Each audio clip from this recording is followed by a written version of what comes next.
Welcome to Stuff You Should Know, a production of iHeartRadio.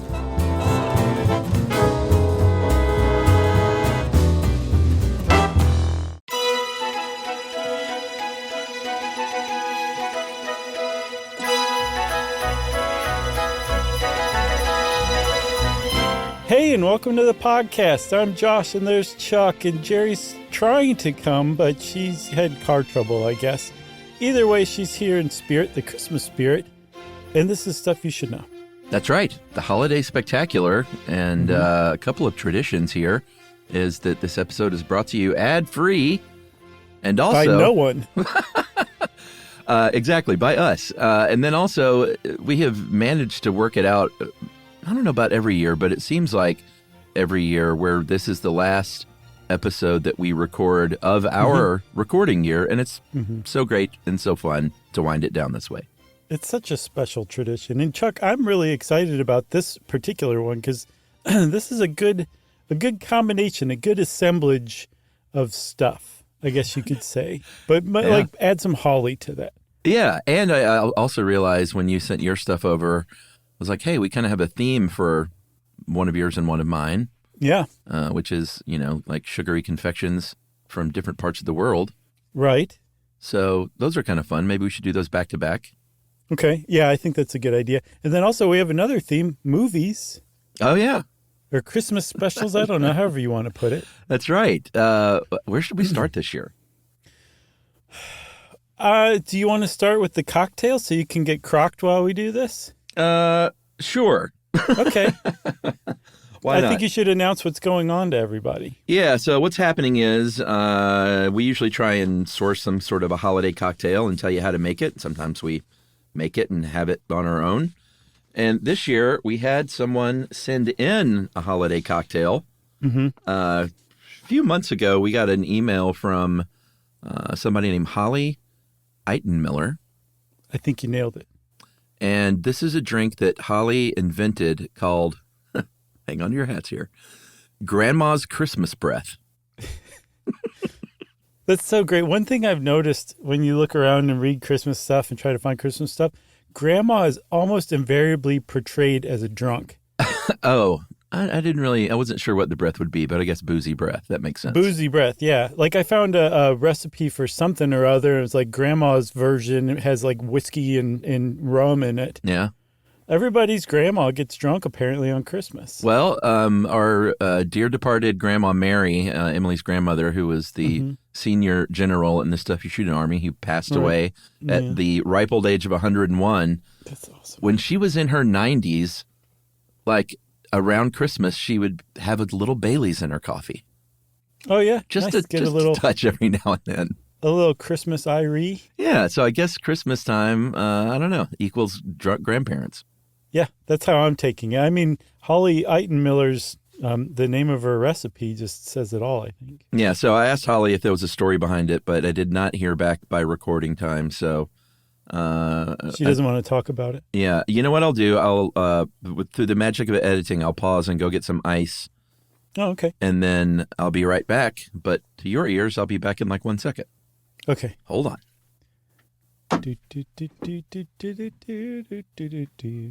Okay, I'm back, everybody. I have my shaker with ice. Josh, why don't you read out the ingredients and I'll pour them up. Okay, you ready?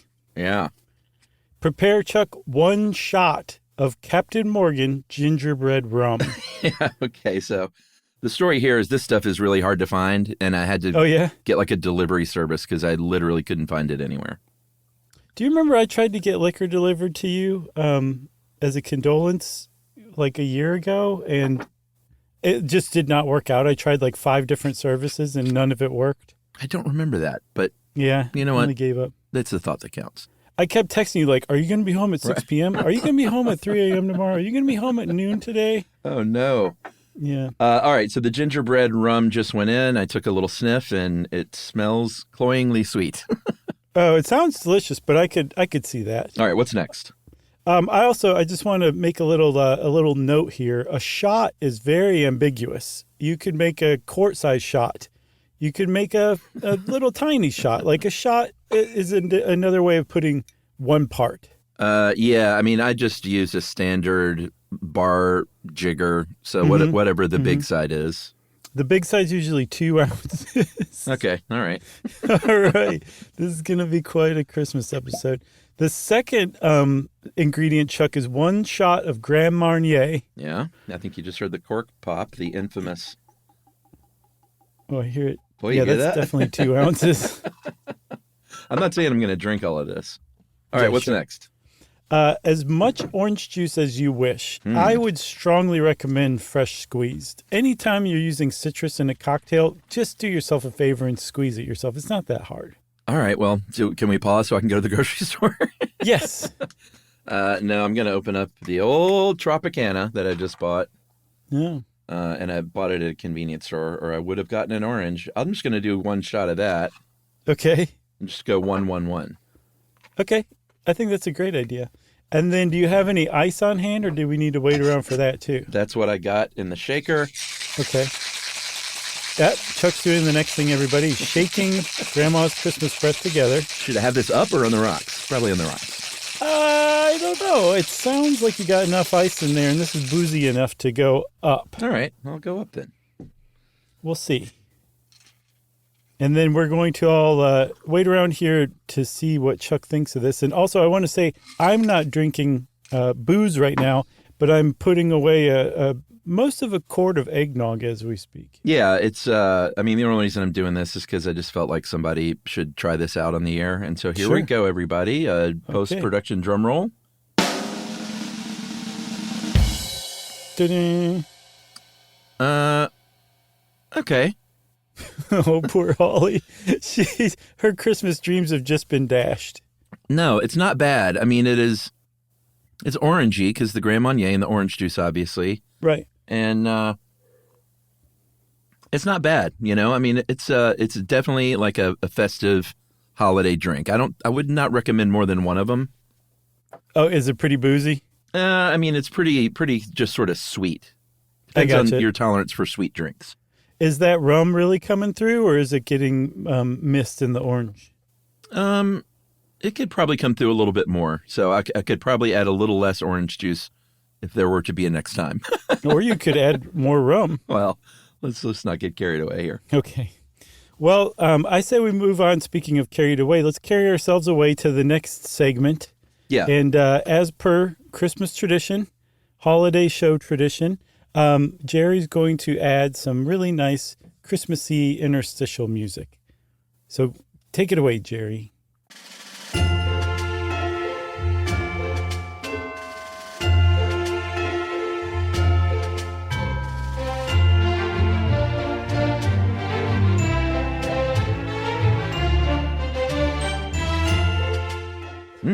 All right, Chuck. How are you feeling? Good. And big thanks to Holly again for this drink.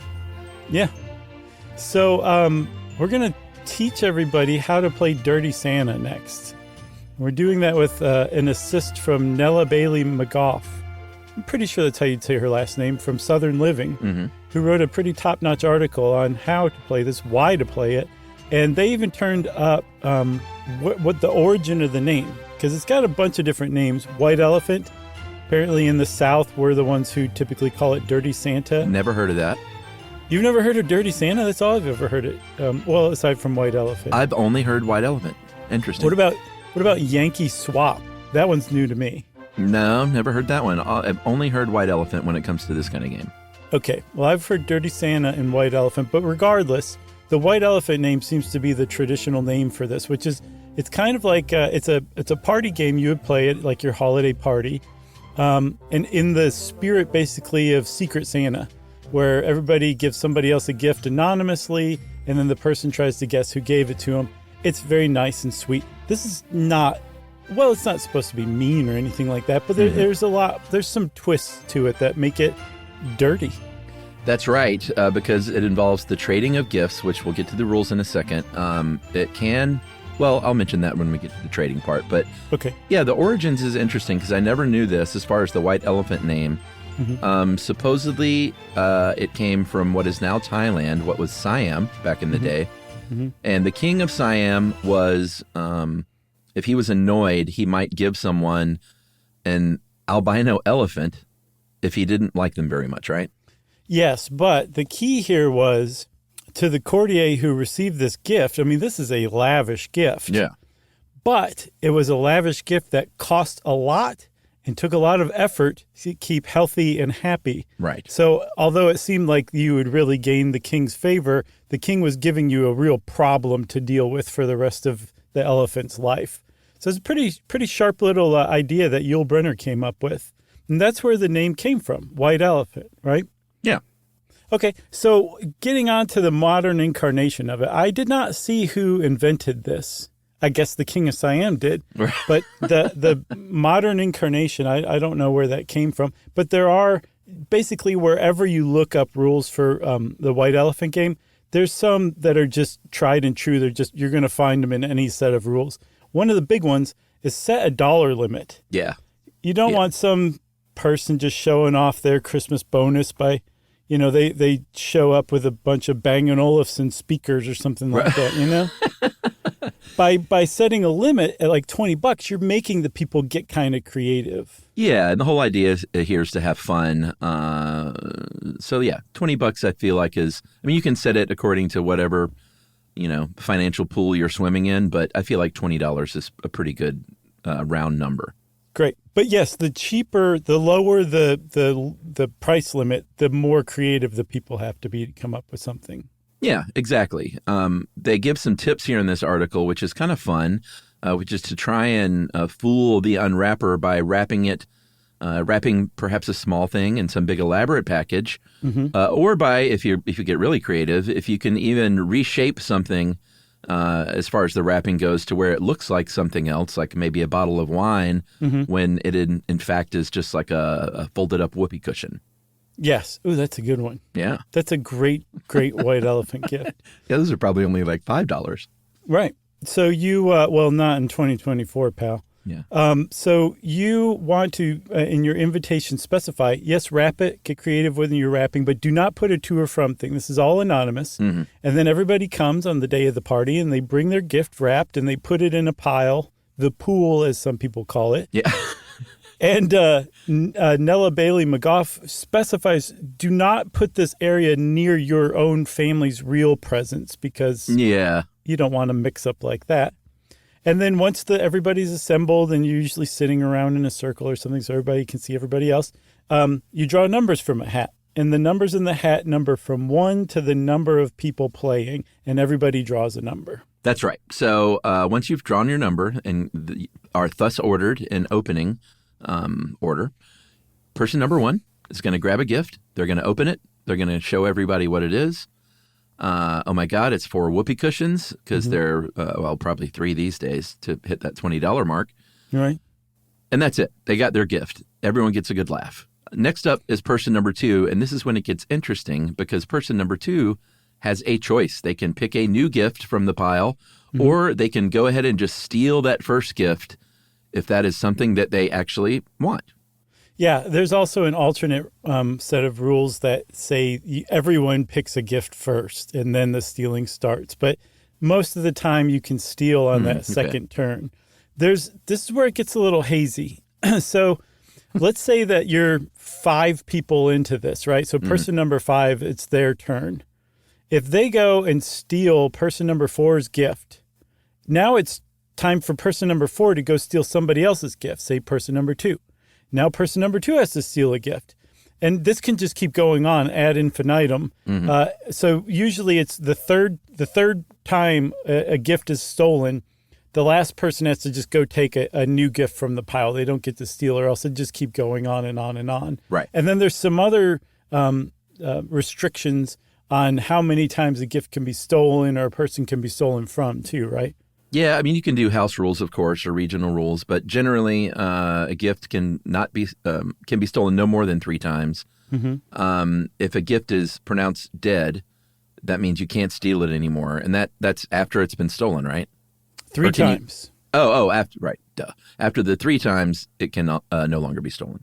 Yeah, and usually a person can only be stolen from 3 times as well, and then whatever gift they're holding on the last time, whatever gift they go steal from somebody else or pick, that's their gift to keep. So you can play strategically here. If there's actually a gift there that you want, like you really want that whoopee cushion, Right. you can choose it as the your last gift after you're dead, essentially. Yeah. If your gift is stolen, you can't steal it right back. You have to steal another gift or choose from the pile. And are there any other variations? Yeah. Essentially, once all of this continues on, once this goes around and everybody, say you have 15 people playing, after person 15's turn, you're back to person 1 because they had no choice. They had to choose a gift from the pile. Now it's their turn to decide to steal. And if they decide to keep their gift, then the game's over. If they steal, it keeps going on until you finally reach somebody who goes, I'm good. I really love my whoopee cushion. Right. I'm keeping my gift. The party's essentially over at that point because the excitement has been so charged that there's nothing you could possibly do to top it after that. I don't know. If you got those whoopee cushions. I say the party's just getting started. That's true. That's true. I mean, I was thinking you could drink like gallons of grandma's Christmas breath and it still wouldn't bring about the thrill that the White Elephant game can bring. Well, 2 quick things. One thing I wanted to mention earlier on is I have seen this game go badly. Like if somebody really wants to keep something and it gets stolen, they get their feelings hurt. Boy, try and park that attitude at the door. Yeah. This is supposed to be fun. And if all of a sudden you're really getting mad because you didn't get that whoopee cushion, then, do some self-reflection on what you're bringing to the table. Yeah, for sure. I mean, you can go buy a whoopee cushion if you really need it. That's right. And the second thing I wanted to say, since you said gallons of this drink, as I was drinking it, I think this would be really good as a punch. Like throw it in the punch bowl with some like cinnamon sticks and sliced oranges and some other... Like a bunch of ice? Bunch of ice and stuff like that. And I think it would make like a pretty decent party punch, actually. Would you add soda water to it? I don't know. How does that hold up in a punch bowl? Well, very well. I mean, It there's does. like a whole Sprite High C punch camp that is like crazy for that stuff. Yeah. It's carbonated. All right. Then I say pour 4 liters of Topo Chico in there. Okay. All right. That sounds good. All right. Actually, that sounds terrible. That'd be mineral water mixed with it. You just want plain club soda. Yeah. And what's like a red tinting, like High C. Oh, I guess so. But what's something that's not super sweet, like Campari? Would that change the taste a lot? Yes. Yeah, it definitely would. I have no idea what that would taste like after that point. It would be a little more festive as a punch, I think, if it was red or green. Yes, for sure. I get what you're saying. I guess it's kind of brown right now. I mean, it's more orange. It is actually orange? Okay, good. Yeah, it looks like orange juice. Okay, well, that's it for White Elephant. There is one quote I wanted to read from Nella Bailey McGough. All right. Oh, boy. Do you know the one? I'm pretty sure. Go ahead. They say that the mixture of gag gifts and gifts people actually want combine to make the nitro that fuels this amazing game. And I guess that Nella Bailey McGough would be a really fun person to play White Elephant. Totally. I love it. Hey, let's hit that interstitial Christmas music again as we mosey on over to the next segment.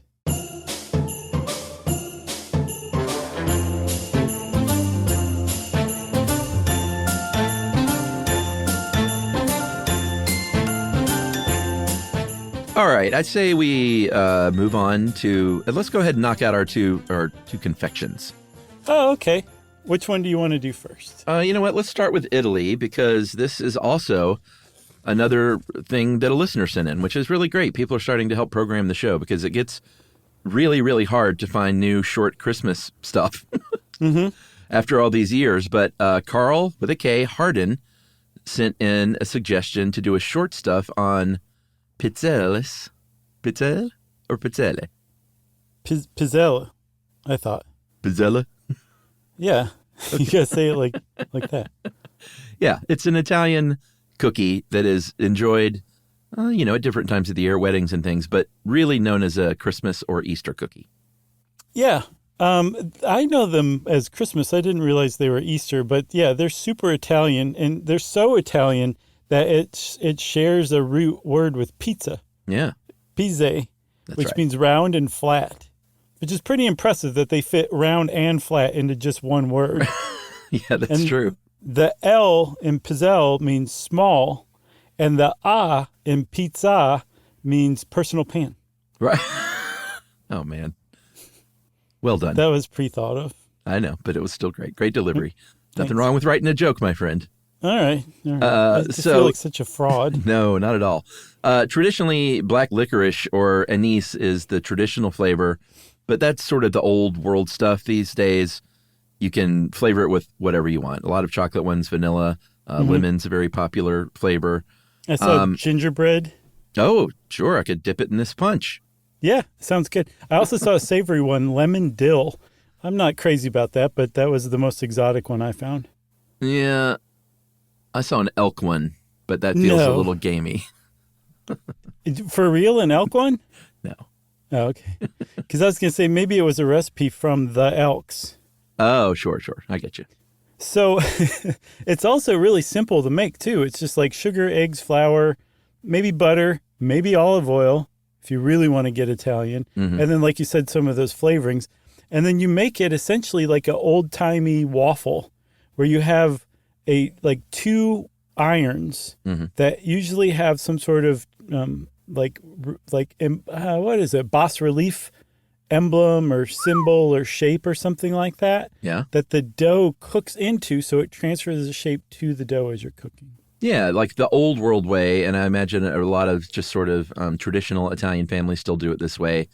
I mean, they make machines like a waffle iron that you could do this in, but is the old school 2 cast iron plates, like you said, that have those decorative designs, and a lot of times it's a snowflake for Christmas. Back in the old days, you could get like a family plate made with your whatever about you, like your family crest maybe, or a special date in your family, or anything that's meaningful to your family. Yeah, a picture of your grandma drunk at Christmas. Yeah, sure. And then you can eat that drunk face. And then you cook those over an open flame, like turning it over, each side. Let that thing cool off. Mm-hmm. And then you can do a lot of things with it. You can roll it up like a cone and put stuff in it. You can just sprinkle it with a little powdered sugar. Mm-hmm. I saw one where you can use it as a ice cream sandwich layer. Yeah, I don't know where you got this, but there's a Nutella ice cream pizzelle sandwich. I don't even know if this is a recipe, but you just alternate layers of pizzelle, Nutella, and whatever flavor ice cream you want to. Stack it as high as you can get your mouth around, and there you go. That sounds delicious. Plus also, I mean, like a fresh pizzelle out of some hot iron sounds really, really good. I mean, even a stale pizzelle is still kind of good. I don't think I've ever had one. Oh, really? You should order some. They're everywhere. Yeah, I would figure this time of year, huh?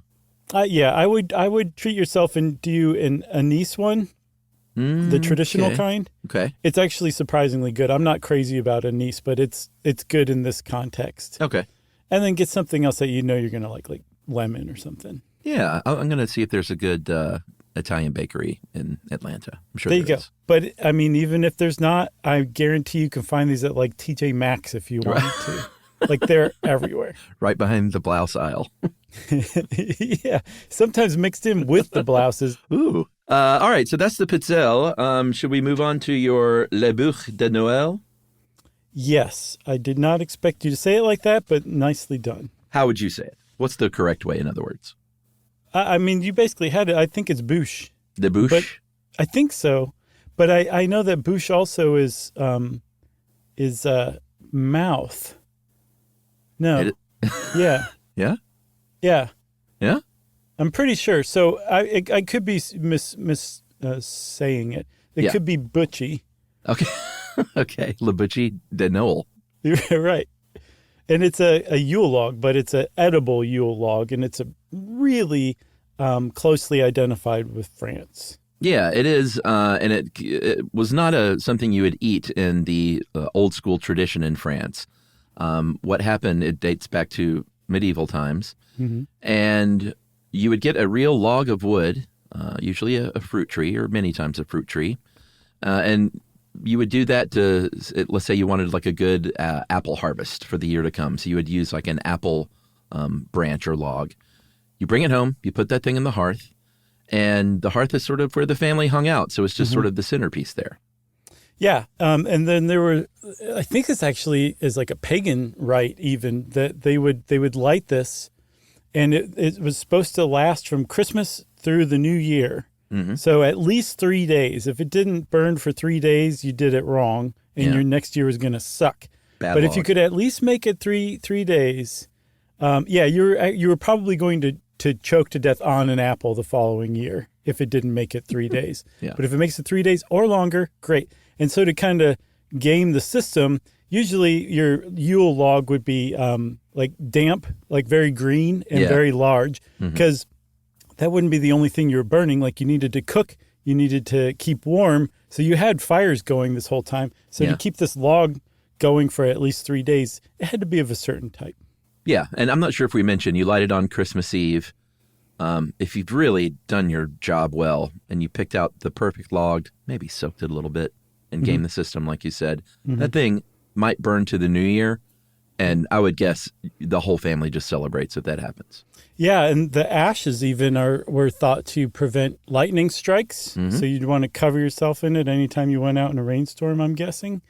They would use the coal in like medicinal preparations, all sorts of stuff, right? It was a big deal. The problem is, and our friend, I guess our online friend, this person whose article we came across, Lucy Rose, Beyond Brioche on Frenchly.com, wrote a great article about this. And Lucy Rose said that eventually over time, hearths just kind of started to disappear. Yeah. Like, so the center of the house where the Yule log used to kind of do its thing at the end of the year lost its setting. So people still kind of followed this tradition, but they would just set a log on the dinner table and just look at it. They didn't set it on fire. So it lost a little something. And then eventually somebody was like, hey, why don't we eat that thing? Let's make an edible version of this and eat it. And that's where the bûche de Noël came from.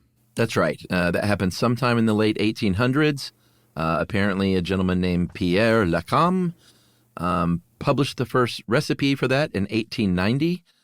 And it started spreading around to other cultures that either spoke French or just dug what the French were into. And, you make it, it's like a jelly roll cake, but you've got buttercream instead of the jelly, and you roll it up and you frost it with a ganache of some kind. And then you try to make it look like bark, like use a fork and kind of scrape along the outside to make it look a little more like a log.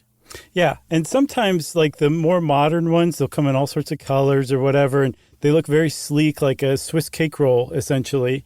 But the traditional bûche de Noël is, like, you can really kind of go to town with it, not just making that bark effect, but you could make additional smaller jelly roll cakes that you roll up and make as, like, branches coming off of it. Some people go to the trouble of making meringue or marzipan mushrooms, like little toadstools growing out of it. So cute. It is super cute. Like a really well done bûche de Noël is adorable. So much so that you don't really want to eat it.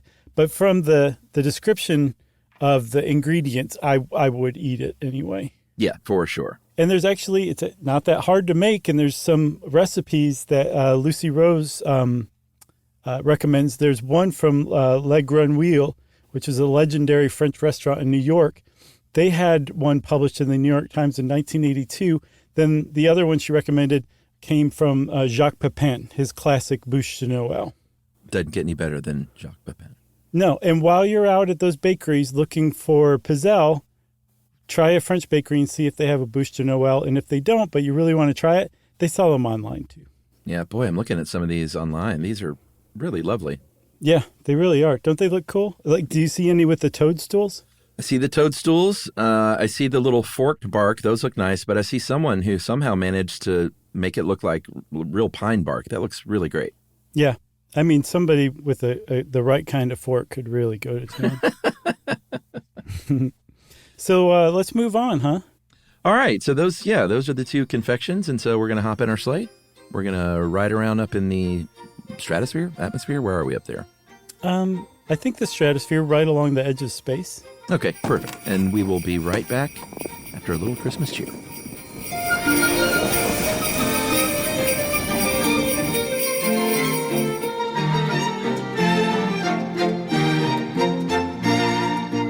Okay, Chuck. So we're talking, I think now we're going to move on to a segment on Christmas trees in the White House. That's right. Those of you who don't live in the United States, the White House is where the president lives. That's right. Mm-hmm. And generally the president's family lives there, depending on like how old the kids are and stuff like that. For sure. But there are a lot of traditions over the years. We're not, you can go to whitehouse.gov under the Christmas stuff if you want to look at all of these. But I feel like we should maybe concentrate on a few of the more fun ones. Okay. The first Christmas tree in the White House that anyone knows about was in the second floor Oval Room, which was a family parlor and library in 1889, which was the Benjamin Harrison administration, and they used real candles to delight the grandchildren. Yeah, apparently. So that was 1889, and I think electricity was brought to the lighthouse 2 years later. The lighthouse? Yet, yeah, I said the White House, didn't I? You said lighthouse, but I love that. Okay. It made it light. Well, white is a light color. Yeah. It's the absence of color, actually. So, but electricity was brought to the White House in 1891, and yet 30 plus 40 something years later, FDR, Franklin Delano Roosevelt, still celebrated with a Christmas tree lit with candles. Yeah, despite the danger. I think, like you said, 1891 was electricity, and 3 years later, Grover Cleveland had the first electrically lit tree. But, Teddy Roosevelt, that guy was old school if he was nothing else. Well, that was Franklin Roosevelt. Teddy Roosevelt has his own interesting story. Oh, Franklin, of course. He's even older school. Yeah. But yeah, Teddy supposedly banned Christmas trees. That is a bit of a... I think it's just been twisted a bit over the years. Mm-hmm. I don't think he banned them. It was not a part of their family tradition to have a tree, so he did not. Yeah, that's it. There's apparently a huge misunderstanding over the years that he was such a conservationist. I guess historians retroactively reasoned that the reason there wasn't Christmas trees during his administration was because he didn't want them cut down. Mm-hmm. But the answer is they just didn't celebrate with the Christmas tree. That wasn't their jam, which is pretty typical at the time. I mean, people having a Christmas tree in your house, when you celebrate Christmas is fairly modern, certainly way more modern than the turn of the last century. Yeah, so it wasn't like everybody was doing it. Although in 1902, Archie Roosevelt did sneak a little small tree, hid it in the closet upstairs even, decorated it and showed his family, and Teddy Roosevelt did not say, "Get that infernal thing out of here." Apparently he liked it and said, "All right, well, the tree can stay." Yes, which is sweet, Sure. And then there's also a record that was set by Dwight D. Eisenhower in the 50s, I think in 1959, for the greatest number of Christmas trees in the White House at one time. And he really maxed it out with 26 Christmas trees in the White House. And for years and years and years, no one even tried to beat Eisenhower's record until I think, 1990, when the George W. Bush administration blew it out of the water. Yeah, he was like, "I'm going to take down that record." Read my lips. Hey, great impression. It was so. But how many trees did he have? He brought in 47, just blew Eisenhower out of the water. The Clintons had 32, also beating Eisenhower in 95. And the younger Bush said, "I'm going to beat Daddy." He did. He brought in 2 more trees than Dad. Yeah. And the Obama said, "Nice try. Watch us." Hold my beer. Yeah. 62 trees in 2015. And if you look at all of these different competing numbers of trees, these records just being broken and beaten and tossed and dashed over the rocks, they all had themes. I think Clinton's had was the night before Christmas. The first Bush had a Nutcracker Ballet theme. The Obamas had Timeless Tradition. The second Bush had Home for the Holidays. They all had themes, and they were actually following in a tradition set by Jackie Kennedy back in 1961, who created the first theme Christmas that the Christmas trees were decorated with. Again, Nutcracker. Yeah, that's fine. But it was the first one, so technically I guess she started the Nutcracker theme. Sure. as all themes. But that wasn't the first tree in the Blue Room. That is traditionally where the official tree is now, in the Blue Room. That started in 1912 when Robert, Helen, and Charlie Taft, the children of William Howard, put that very first tree in the Blue Room. And they have a competition now. Internationally, you have to win the state competition first to qualify to see if your tree can be the tree in the Blue Room. And we're just going to go over a few of these leading states now, because far and away, well, not that far and away, but North Carolina has had the most trees since 1961 in the Blue Room with 13. Yeah, I don't know how recent this stat is, but I know that North Carolina was chosen again, kind of as a nod to the battering by Hurricane Helene this year. President Biden, I think, chose one from Western North Carolina. Cartner's Tree Farm in Newland, North Carolina, was the one who is sending the White House Christmas tree this year. That's right. And surely not a sympathy pick, because like I said, North Carolina pumps out some great trees as they are in the lead. Pennsylvania's in second with 11. Then you have Wisconsin with 8, Washington State with 7, West Virginia with 4, and then basically other states with 2 or 1. Yeah, there was one that was anonymously donated from New England, which sounds suspicious. And if you're wondering what kinds of trees, far and away, fir trees lead with 52. There have been 7 spruces and 1 pine. That's the one that's coming out of Cartner's this year, too, a Fraser fir. Oh, a fir, so it'll be, I guess that'll be the 53rd? Yeah, whitehouse.gov needs to get on this. Yeah, that's right. Update your site already.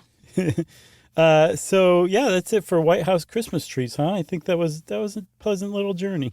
Thank you. Through a political minefield. That's right. Okay, Chuck, it's next up. I'm pretty psyched. We're going to do another twofer segment, aren't we? Yeah, we're going to hit these Christmas movies? Yes, but first, how about some more jolly music from our friend Jerry?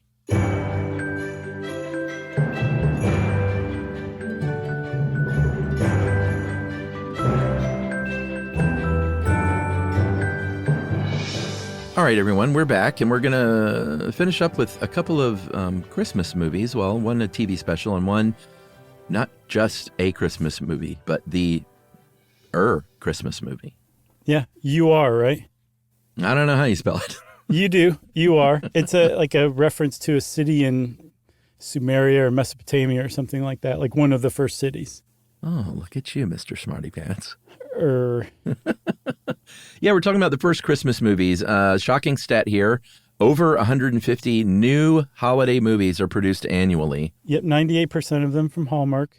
Probably so. Or that may be a real stat, actually. Who knows? It is. They shoot 2-a-days is what they call them. They complete 2 films from scratch in a day.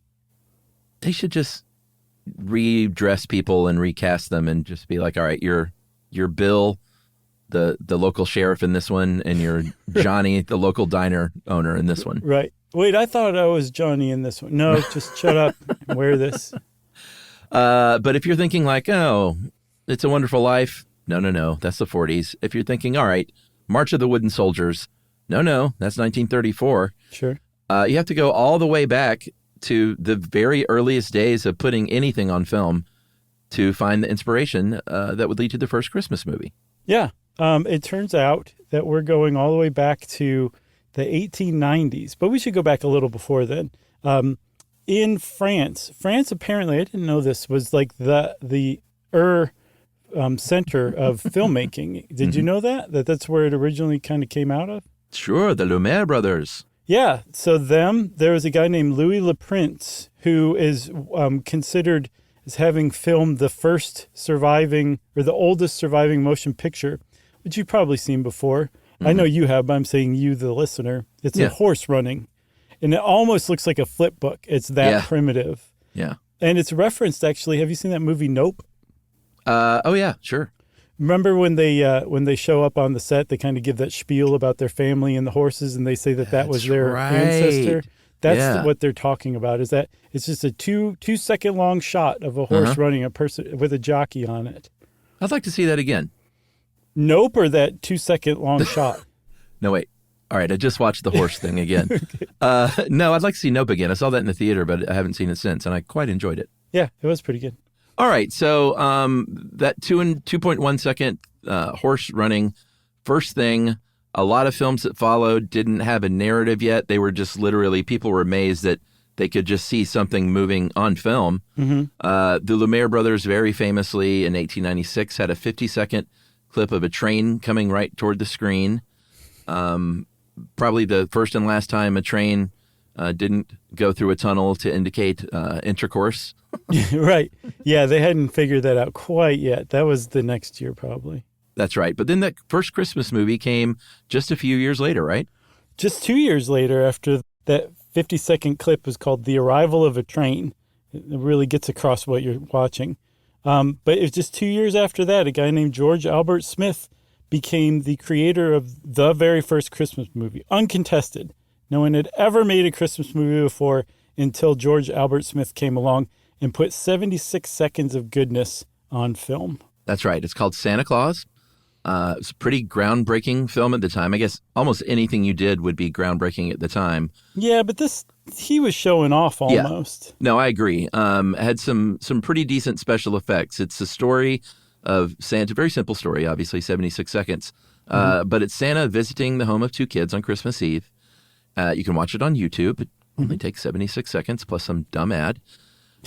But you see two kids checking the chimney for Santa before the either mom or the nanny or somebody puts them to bed. They turn off the lights, and then the room is dark, and then all of a sudden pops up, the first little special effect is, on the right side of the screen, a little circular image of the rooftop, like an insert almost, within the film frame itself, where you see Santa climbing down a chimney, but really just walking down some stairs disguised as a chimney. Yeah, right. And then once he gets into the chimney or out of that additional shot that's showing him on the rooftop, all of a sudden he's in the kid's room. And it's like an editing cut, but also it was edited just a little early or a little late so that you can see him coming through the black curtain that he's suddenly appearing from. But again, we're talking 1898 and people were just amazed by this kind of stuff. And then Santa, while the kids are sleeping, he puts little goodies in their stocking and he waves goodbye. And then all of a sudden, poof, he's gone again. And I mean, like even watching it now, I'm like, that was pretty cool. I can't imagine being alive in 1898 and seeing that and just being like, oh my God. Yeah. I can't wait till Polar Express comes out. Movie I still haven't seen. I haven't either. Oh, let's keep it that way. Let's do a blood oath that neither one of us will ever see that. I think we talked about that in the Uncanny Valley episode. Oh, sure. We had to have. Yeah. I will say this about Santa Claus, the 76-second film. Given that most movies from this era look pretty creepy, and given that every Santa from this era looks really creepy, this Santa creeping through the room over these children, I was ready for this thing to just make my hair stand on end. And it wasn't that bad. A little bit of creep, but it was actually had a little sweetness to it. Yeah, he was a little slim for a Santa. I think that that added to the creepiness. But yeah, no, he was nowhere near the creepiest Santa of his time. But we don't know who this guy is, right? No, he was uncredited. So the first Santa Claus on screen, the first person to play Santa Claus on screen, no one knows. We'll probably never know. It's not Tim Allen. I know that. No. And shout out to Justin Childress on Edgeland Today, who helped us with this, did some great research, and made a nice little article. All right. How are we going to wrap it up? Oh, wait. We need to get in our sleigh first. Oh, okay. All right. Here we go. Hop in the old sled and let's go.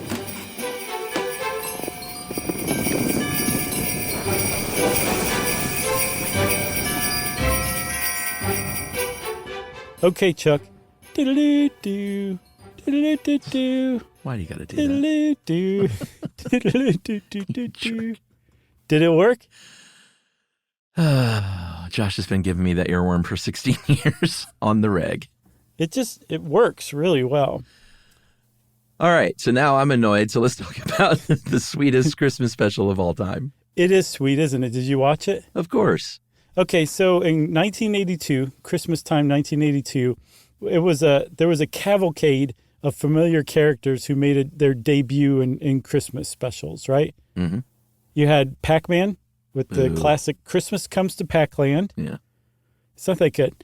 the Smurfs Christmas special, which actually is quite good. I was too old for Smurfs, so. I went back and watched it like last week or a couple days ago, and I was like, this is pretty good. Pretty good? All right. And then far and away the best of the bunch that came out in 1982 and among the top ever Christmas TV specials, if you ask me, was Ziggy's Gift, which is, like you said, incredibly sweet. That's right. Ziggy is the comic strip character, Ziggy, the little short, bald. How old is Ziggy?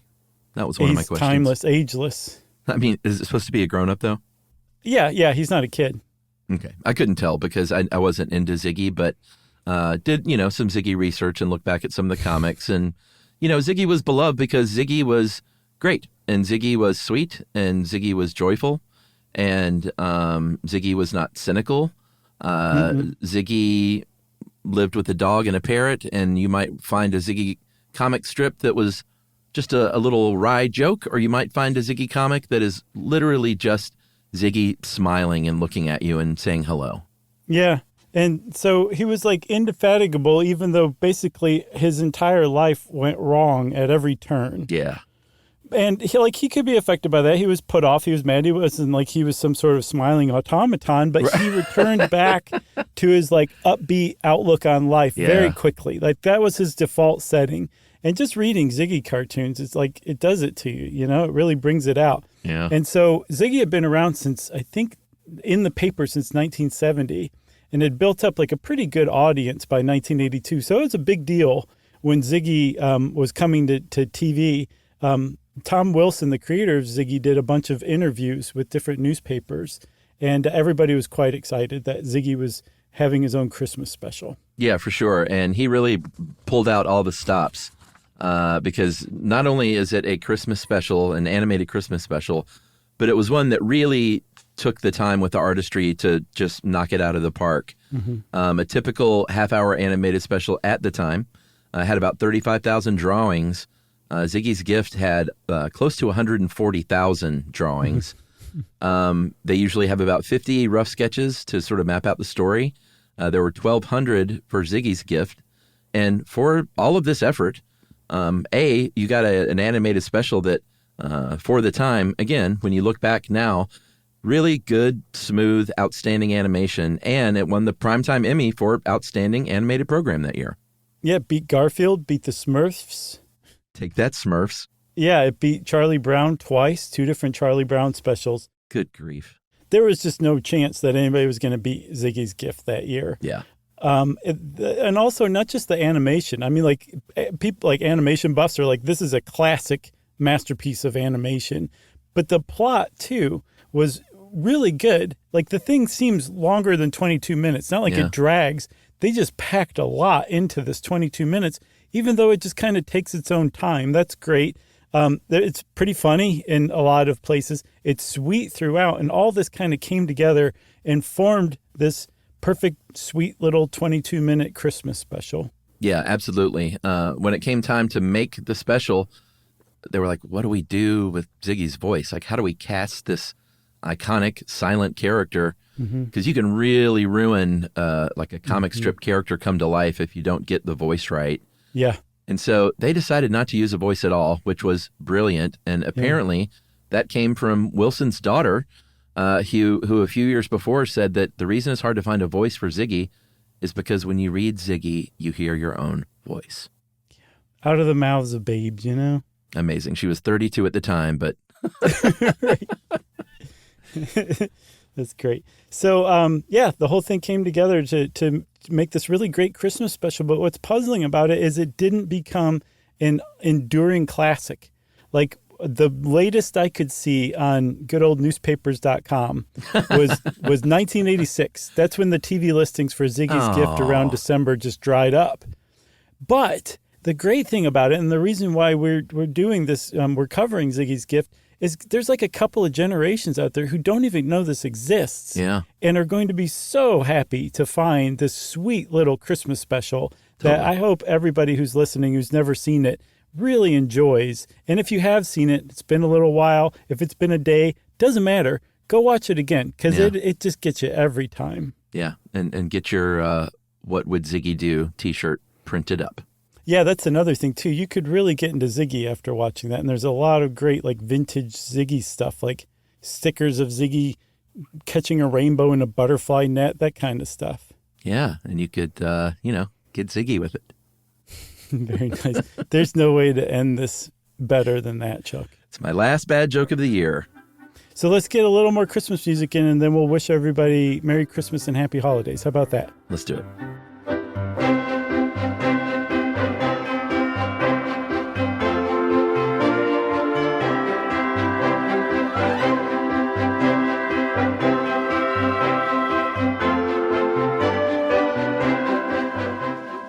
All right. Well, that is it for the Christmas special this year. We want to wish everyone a very Merry Christmas or Merry and Happy Holiday of your choice, however you choose to celebrate. Yeah. We're Christmas guys, so that's what we do around here. And I'm wishing you and Yumi and Momo a very Merry Christmas, and Jerry and Dave and Livia and Dave and Kyle and who else? Ben? Yeah.